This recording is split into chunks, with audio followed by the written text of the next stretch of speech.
اور جس دن ہم ہر امت میں سے لوگوں کے ایک گروہ کو جمع کریں گے اور ان لوگوں کو الگ کر لیں گے جو ہماری آیتوں کی تکذیب کرتے تھے، حتیٰ کہ جب وہ آ جائیں گے تو اللہ فرمائے گا کیا تم نے میری آیتوں کو جھٹلایا تھا، حالانکہ تم نے اپنے علم سے ان کا احاطہ نہیں کیا تھا؟ اگر یہ بات نہیں تو پھر تم کیا کرتے رہے تھے؟ اور ان کے ظلم کرنے کی وجہ سے ان پر قول عذاب واقع ہو چکا، سو اب وہ کچھ نہیں بولیں گے۔ کیا انہوں نے یہ نہیں دیکھا کہ ہم نے رات ان کے آرام کرنے کے لیے بنائی ہے اور دن کو ہم نے کام کرنے کے لیے اور روشن بنایا ہے؟ اور جس دن سور میں پھونکا جائے گا، جس دن سور میں پھونکا جائے گا تو تمام آسمانوں والے اور زمینوں والے گھبرا جائیں گے، ماں سوائے ان کے کہ جن کو اللہ چاہے گا، اور سب اس کے سامنے عاجزی سے حاضر ہوں گے، عاجزی سے حاضر ہوں گے اس کے سامنے۔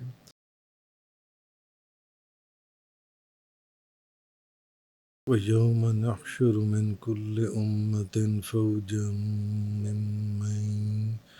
ممن يكذب بآياتنا فهم يوزعون۔ اور جس دن ہم ہر امت میں سے لوگوں کے ایک گروہ کو جمع کریں گے اور ان لوگوں کو الگ کر لیں گے جو ہماری آیتوں کی تکذیب کرتے تھے، إِذَا جَاءُوا قَالَ أَكَذَّبْتُمْ بِآيَاتِي وَلَمْ تُحِيطُوا بِهَا عِلْمًا أَمْ مَاذَا كُنْتُمْ تَعْمَلُونَ۔ حتیٰ کہ جب وہ آ جائیں گے تو اللہ فرمائے گا کیا تم نے میری آیتوں کو جھٹلایا تھا، حالانکہ تم نے اپنے علم سے ان کا احاطہ نہیں کیا تھا؟ اگر یہ بات نہیں تو پھر تم کیا کرتے رہے تھے؟ وَوَقَعَ الْقَوْلُ عَلَيْهِمْ بِمَا ظَلَمُوا فَهُمْ لَا يَنْطِقُونَ۔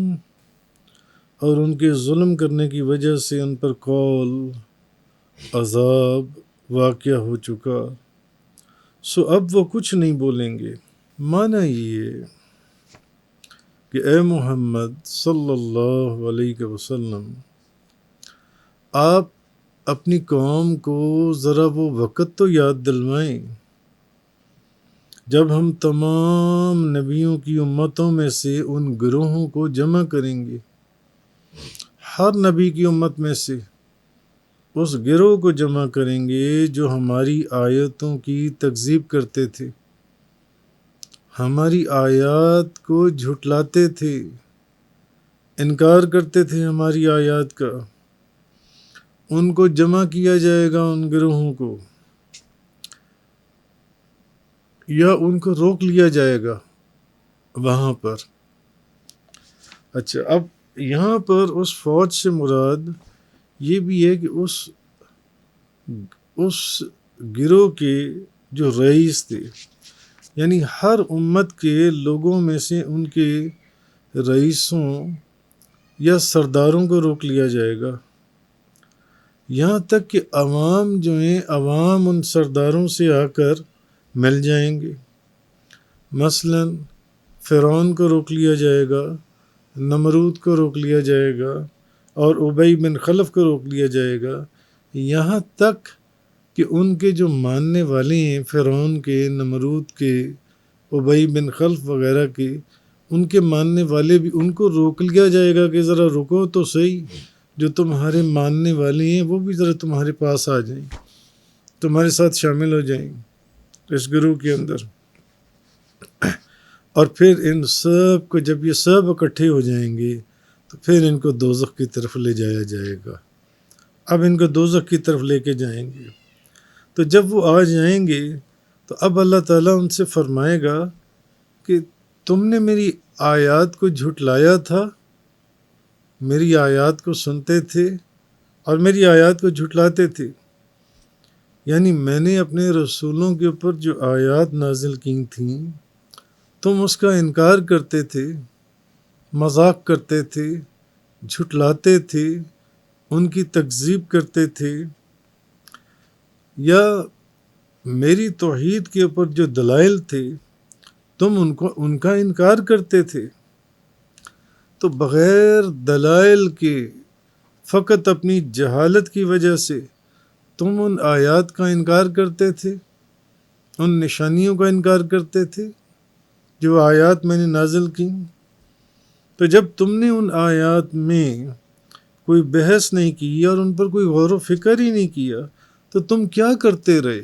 یہ اللہ پوچھ رہا ہے، تم کیا کرتے رہے؟ تو جب ان کے ظلم کرنے کی وجہ سے، ان کے شرک کرنے کی وجہ سے ان پر عذاب واقع ہو جائے گا تو اب وہ کوئی بات نہیں کر سکیں گے۔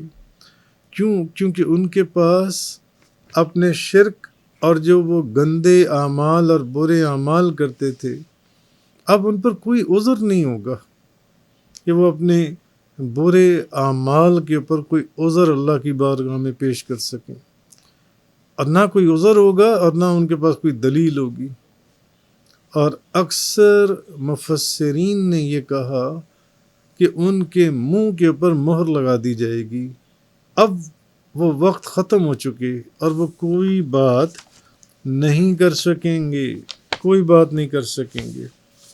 تو آگے فرمایا اللہ تبارک و تعالیٰ نے آیت نمبر 86 کے اندر، أَلَمْ يَرَوْا أَنَّا جَعَلْنَا اللَّيْلَ لِيَسْكُنُوا فِيهِ وَالنَّهَارَ مُبْصِرًا إِنَّ فِي ذَلِكَ لَآيَاتٍ لِقَوْمٍ يُؤْمِنُونَ۔ کیا انہوں نے یہ نہیں دیکھا کہ ہم نے رات ان کے آرام کرنے کے لیے بنائی ہے اور دن کو ہم نے کام کرنے کے لیے اور روشن بنایا ہے؟ بے شک اس میں ایمان لانے والوں کے لیے نشانیاں ہیں، اس میں بھی ایمان والوں کے لیے نشانیاں ہیں۔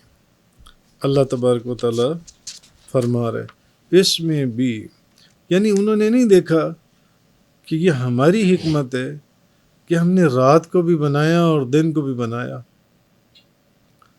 رات کو اس لیے بنایا کہ وہ کام کاج کی مشقت کی وجہ سے جو تھکے ہارے لوگ، تھکے ہوئے، جب اپنے اعصاب کو آرام پہنچانے کے لیے وہ رات کو اپنے جسم کو آرام پہنچائیں، اور دن کو اس لیے بنایا کہ وہ رات کو آرام کرنے کے بعد پھر تازہ دم ہو جائیں، پھر تازہ دم ہو جائیں رات کو آرام کرنے کے بعد، اور دن کی روشنی میں رزق حلال کی تلاش میں پھر باہر نکلیں۔ تو جو لوگ اللہ پر ایمان لانے والے ہیں وہ اس میں اللہ کی قدرت کی نشانیوں کو دیکھ کر ایمان لاتے ہیں۔ جو ایمان لانے والے ہیں وہ اس میں بھی اللہ کی نشانیوں کو دیکھتے ہیں، اس میں بھی جب غور و فکر کرتے ہیں کہ اللہ نے رات کو کیوں بنایا، اللہ نے دن کو کیوں بنایا۔ اللہ تعالیٰ اس کائنات کی کبھی زمین کی مثال دیتا ہے، کبھی پانی کی مثال دیتا ہے، کبھی دریاؤں کی مثال دیتا ہے، کبھی چلنے والے بحری جہازوں کی مثال دیتا ہے، کبھی ہواؤں کی مثال دیتا ہے، کبھی پرندوں کی، کبھی درندوں کی، کبھی ان کھیتیوں کی اور باغات کی، کبھی بارش کی اور بادلوں کی۔ اللہ تعالیٰ ہر چیز کے اندر اپنی وحدانیت کی نشانیاں جو ہیں وہ بیان کر رہا ہے۔ تو اس لیے اللہ تبارک و تعالیٰ نے کہ اصل چیز یہ ہے کہ جو لوگ اللہ پر ایمان لانے والے ہیں وہ اس میں بھی اللہ کی قدرت کی نشانیوں کو دیکھ کر اللہ پر ایمان لاتے ہیں۔ اچھا، اب یہ آیت لوگوں کو مارنے کے بعد زندہ کرنے اور حشر اور نشر پر بھی ایک دلیل ہے، یہ آیت جو سی ہے، کیونکہ جو ذات اس چیز پر قادر ہے کہ دن کے نور کو ظلمت اور رات کی ظلمت کو نور سے بدل دے، یعنی جو ذات اس بات پر قادر ہے کہ دن کے نور کو تاریکی سے، ظلمت اندھیرے سے، اور رات کی ظلمت کو نور سے، اجالے سے بدل دے، تو وہ زندگی کو موت سے، اور موت کو زندگی سے بدلنے پر بھی قادر ہے۔ وہ زندگی کو موت سے اور موت سے زندگی کو بھی بدلنے پر قادر ہے اللہ تبارک و تعالی۔ اگلی آیت کے اندر اللہ تبارک و تعالی نے فرمایا وَيَوْمَ يُنفَخُ فِي الصُّورِ فَفَزِعَ مَنْ فِي السَّمَاوَاتِ وَمَنْ فِي الْأَرْضِ إِلَّا مَنْ شَاءَ اللَّهُ وَكُلٌّ أَتَوْهُ دَاخِرِينَ۔ اور جس دن سور میں پھونکا جائے گا، جس دن سور میں پھونکا جائے گا تو تمام آسمانوں والے اور زمینوں والے گھبرا جائیں گے، ماں سوائے ان کے کہ جن کو اللہ چاہے گا، اور سب اس کے سامنے عاجزی سے حاضر ہوں گے، عاجزی سے حاضر ہوں گے اس کے سامنے۔ اچھا، سور کا لغوی معنی ہے نرسنگا۔ سور کہتے ہیں اس بغل کو، یہ سینگ کی طرح کی کوئی چیز ہے جس میں پھونک مار کر اس کو پھونکا جائے گا، پھونکا جائے جو ان سے۔ اچھا، اب یہ سینگ کی طرح کی کوئی چیز ہے، علامہ راغب اصفہانی فرماتے ہیں، جس میں پھونک ماری جاتی ہے، تو اللہ تعالیٰ اس پھونک کو صورتوں اور روحوں کو ان کے اجسام میں منتقل ہونے کا سبب بنا دے گا۔ تو اور ایک روایت میں یہ بھی ہے کہ سور میں تمام انسانوں کی صورتیں موجود ہیں۔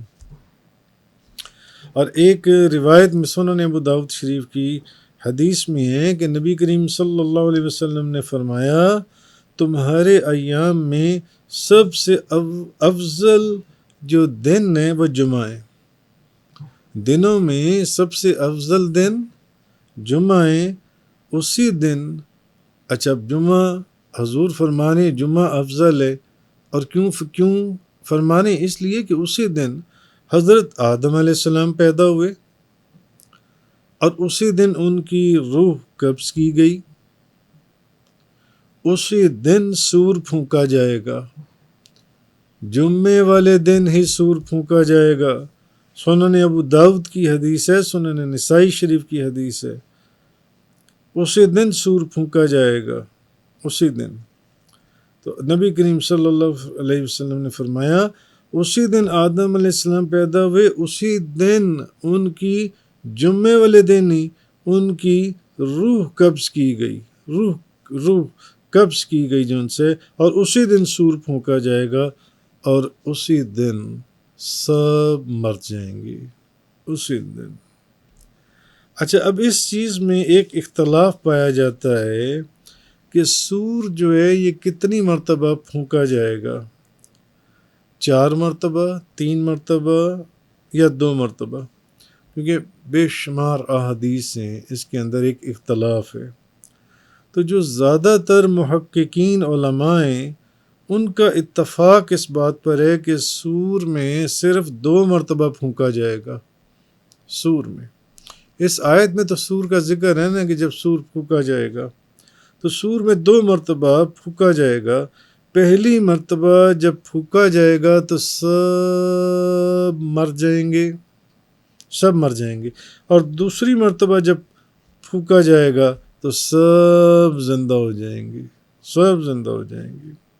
تو حضرت ابو ہریرہ رضی اللہ تعالی عنہ، بخاری شریف کی حدیث ہے، حضرت ابو ہریرہ رضی اللہ تعالی عنہ بیان کرتے ہیں رسول اللہ صلی اللہ علیہ وسلم نے فرمایا 2 بار سور پھونکنے کے درمیان 40 کا وقفہ ہوگا۔